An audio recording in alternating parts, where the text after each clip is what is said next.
Throughout history, societies have placed celebrities on pedestals, onks of beauty, talent, wealth, and power.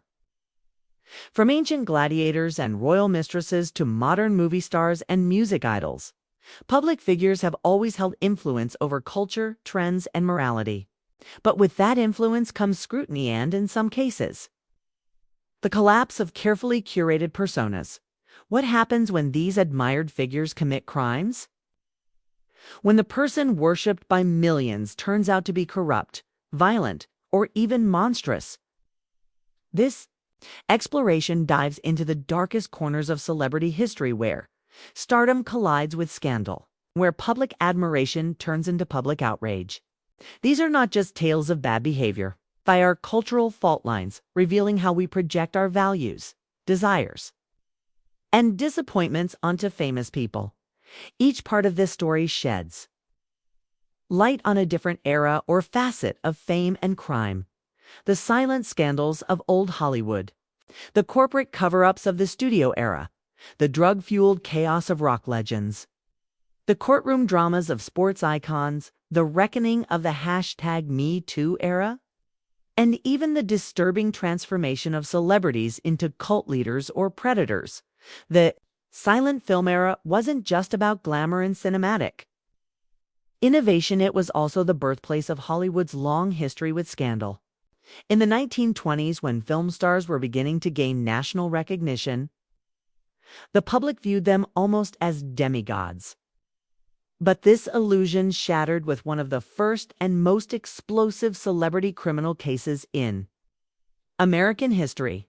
Roscoe Fati Arbuckle, a beloved comedian at the height of his fame, was accused of raping and murdering actress Virginia Rappi during a Prohibition-era party in 1921, though he was acquitted after 3 trials. The media frenzy had already destroyed his reputation.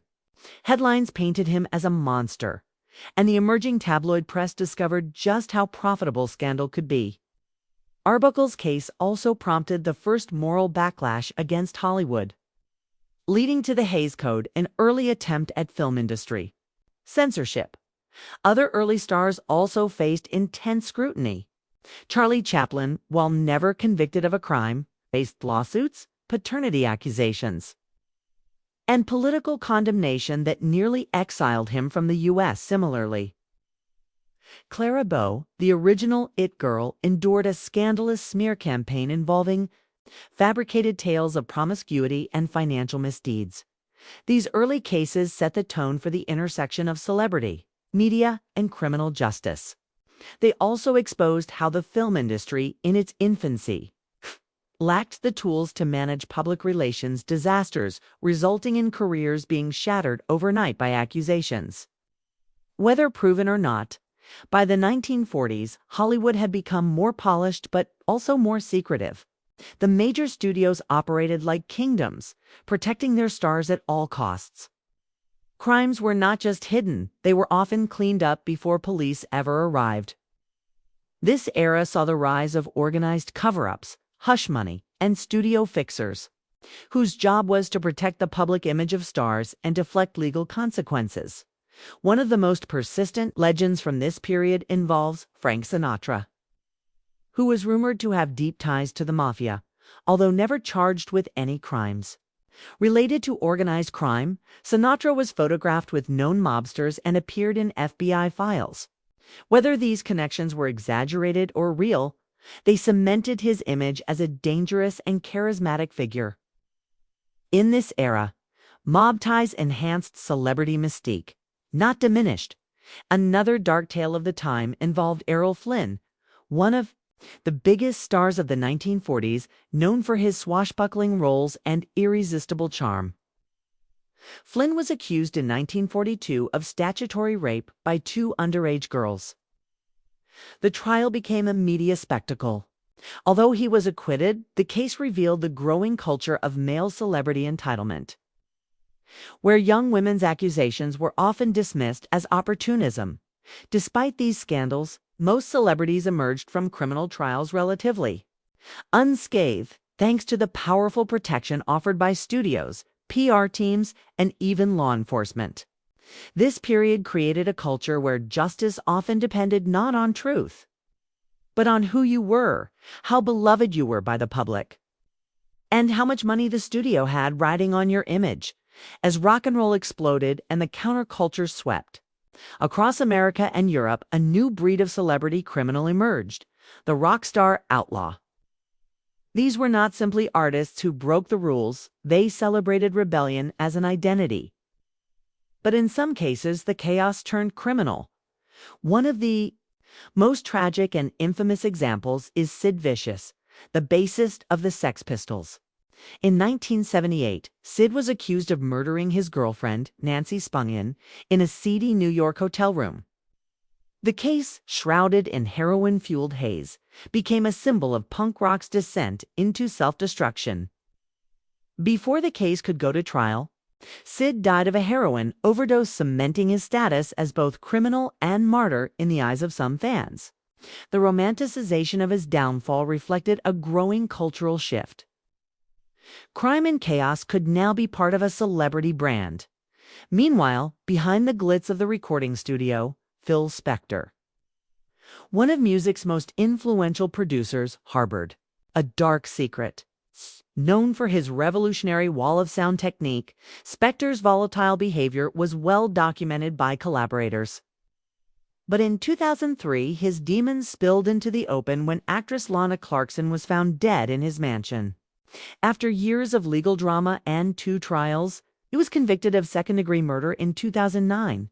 His case showed how powerful, wealthy creatives could hide violent tendencies behind industry clout until the mask finally slipped. This era reflected a dangerous blend of fame, substance abuse, and unchecked behavior. Where talent often excused toxicity until a crime shattered the illusion, in the realm of athletics, celebrities were often idolized as modern-day gladiators, untouchable, worshipped, and, at times, above the law. But the darker side of sports fame came crashing into public view through 2 of the most high-profile criminal cases in American history. First, the O.J. Simpson trial in 1995 became the most watched legal drama of the 20th century. Simpson, a former NFL superstar and Hollywood actor, charged with the brutal double murder of his ex-wife, Nicole Brown Simpson, and her friend Ron Goldman. The trial wasn't just about guilt or innocence. It was about race, celebrity, and media manipulation. Millions tuned in daily. Some saw Simpson as a symbol of racial injustice in America. Others saw a rich man escaping justice. Though acquitted criminally, he was later found liable in a civil trial. The trial marked a turning point. Justice had become primetime entertainment. And O.J.'s case redefined how the public viewed fame and guilt. A few years earlier, Mike Tyson, the youngest heavyweight boxing champion in history, faced a very different courtroom battle. In 1992, he was convicted of rape and sentenced to 6 years in prison. The world had watched Tyson rise from a broken childhood to superstardom, only to see him fall violently from grace. His case forced conversations about power, masculinity, and consent, a time when sports culture rarely held its heroes accountable. Both cases exposed how sports, stardom, could both protect and destroy, depending on timing, public sentiment, and media framing. And they highlighted a harsh truth. Talent in the ring or on the field doesn't shield someone forever. As the 1990s ushered in the tabloid era, the legal troubles of celebrities became daily headlines. From court TV to paparazzi mobs, the line between entertainment and justice blurred. For the first time, the public wasn't just reading about celebrity crimes. They were watching them unfold in real time. One of the most shocking examples was Robert Blake, best known for his role in Barrere. In 2001, Blake's wife, Bonnie Lee Backley, was found shot in their car. Blake claimed innocence, but suspicions surrounded him due to conflicting accounts, missing evidence, and his turbulent relationship with Backley. The trial captivated the nation. Though acquitted in the criminal court in 2005, he was later found liable in a civil lawsuit. Blake's case symbolized how celebrity justice had become theater, with public opinion often outweighing facts. Around the same time, Winona Ryder, once America's indie darling, faced her own courtroom moment. In 2001, she was caught shoplifting over $5,000 worth of merchandise from Saks Fifth Avenue in Beverly Hills. Unlike Blake or Simpson, Ryder's crime was nonviolent, but the shock came from the contrast between her clean public image and the act itself. Her trial became a spectacle, sparking debates about privilege, mental health, and entitlement. Though she was convicted of felony theft and sentenced to probation, Ryder's career took years to recover. This period marked the rise of the celebrity mugshot. Pop culture iconography, a symbol of both shame and rebellion. Justice wasn't just served in courtrooms, it was delivered through headlines, tabloids, and viral coverage. And more than ever, celebrities were being judged not just for what they did, but how they performed in the spotlight of accountability. In the era of smartphones, live streams, and cancel culture, celebrity crime has evolved again, becoming more visible, more scrutinized, and in many cases, more widely condemned. Unlike past decades where fame often offered a shield, today's stars are watched 24/7. Sand when they fall. They fall hard. One of the most notorious modern examples is R. Kelly. For decades, the R&B singer faced disturbing accusations of sexual abuse, many involving underage girls. Yet, despite damning evidence and widespread rumors, his career continued to thrive into the 2010s. It wasn't until the Surviving R. Kelly documentary series aired in 2019 that public opinion finally shifted en masse. Fueled by survivor testimony and social media activism, R. Kelly was ultimately convicted on multiple counts of sex trafficking and racketeering. His case highlighted how long celebrity power could delay but not prevent justice. Then came Harvey Weinstein, the once untouchable Hollywood mogul whose downfall launched the global #MeToo movement. Accused by dozens of actresses and assistants of rape, harassment, and assault spanning decades, Weinstein's 2020 conviction signaled a massive cultural shift. No longer could power silence victims without backlash. His case ignited global conversations about gender abuse and accountability within elite circles. In today's digital era, the courtroom isn't the only place where trials happen. Social media acts as judge and jury, with fans, activists, and influencers weighing in on every allegation. While this has empowered victims and sped up justice in some cases, it's also led to concerns about mob justice, misinformation, and trial by public opinion. Yet overall, the 2010s-2020s mark a decisive turning point. Celebrity no longer guarantees immunity. The public now demands accountability, and often they get it. While much of the attention around celebrity crime focuses on Hollywood, the phenomenon is truly global. Across countries and cultures, celebrities, whether from film, music, or politics, have found themselves entangled in scandals that challenge not just the law, but national identity, moral standards, and media freedom. In Bollywood, India's glittering film industry, celebrity crime carries heavy emotional weight for fans who idolize stars as near deities. One of the most notorious cases involves Salman Khan, one of the industry's biggest names. In 2002, Khan was accused of a hit-and-run that killed a homeless man sleeping on a Mumbai sidewalk. Despite years of legal battles, missing evidence, and conflicting testimonies, Khan was eventually acquitted in 2015, prompting outrage and allegations of judicial bias. Similarly, actor Sanjay Dutt was convicted for illegal arms possession linked to the 1993 Mumbai bombings, a charge that shook the nation. While he served time, Dutt's celebrity status helped rehabilitate his image quickly, sparking debate over justice versus forgiveness for the rich and famous in South Korea, where the entertainment industry is tightly controlled and image is everything. Scandals often end careers overnight. The Burning Sun scandal in 2019, involving K-pop idol Seungri, revealed a criminal web of drug distribution, prostitution, sexual assault, and police corruption. The case tarnished the clean image of K-pop and shattered the illusion of perfection. The industry cultivated. Public backlash was swift and brutal, reflecting South Korea's zero tolerance for moral failure, especially among the elite. These international cases reveal a shared truth. No matter the culture, when celebrities fall, they fall hard.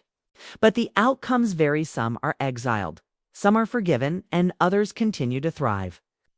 Fame is universal, but how societies react to its abuse is deeply rooted in cultural expectations and power dynamics.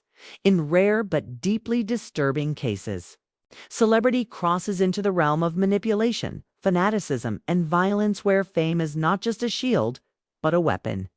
These stories aren't just about misbehavior, they're about individuals who used public adoration to build cult-like followings or live double lives of darkness. Perhaps the most terrifying example is Charles Manson, a failed musician who tried to break into Hollywood before becoming one of America's most infamous criminals. Charismatic and unhinged, Manson attracted a following of young people in the late 1960s, whom he brainwashed into committing a series of brutal murders, including the 1969 killing of actress Sharon Tate. The Manson family crimes symbolized the dark side of the hippie dream and showed how easily fame, even in proximity, could twist into horror. Manson's trial and media image turned him into a macabre icon, proof that infamy can outlive even talent. On the other end of the spectrum, Jared Fogle, the former Subway spokesperson, became a household name for his weight loss journey and motivational appearances. But behind the wholesome image was a predator. In 2015, Fogle was arrested and convicted for possession of child pornography and soliciting sex with minors. The sheer contrast between his public persona and private actions stunned the world. It was a reminder that celebrity trust can be dangerously misleading. These cases reveal the psychological exploitation at the heart of some celebrity crimes. When people are adored, they gain power not just in money or attention, but in influence. And when that influence is abused, the consequences are often catastrophic. These individuals didn't just break laws, they betrayed millions who believed in them. In every age, fame has acted as both armor and magnifying glass. It can shield celebrities from accountability for years, sometimes decades. But eventually, the spotlight they once craved turns scorching. The court of public opinion, fueled now more than ever by social media, can make or break reputations in hours. What's striking is that while the crimes have evolved from silent era scandals to digital age predation, the pattern remains the same. Celebrity elevates, distorts, and often corrupts. And when the truth surfaces, doesn't just affect the person at the center of the storm, it shakes the entire cultural fabric. Yet, these stories aren't just about the celebrities. They're about us, our complicity, our fascination, willingness to look the other way when charisma blinds us, and our sudden thirst for justice when that illusion shatters. Ultimately, the fall of a celebrity criminal is not just a personal collapse. It's a cultural moment, a mirror turned back on a society that creates idols, forgives monsters, and sometimes finally demands accountability. Fame might make someone unforgettable, but as history proves, it never guarantees impunity.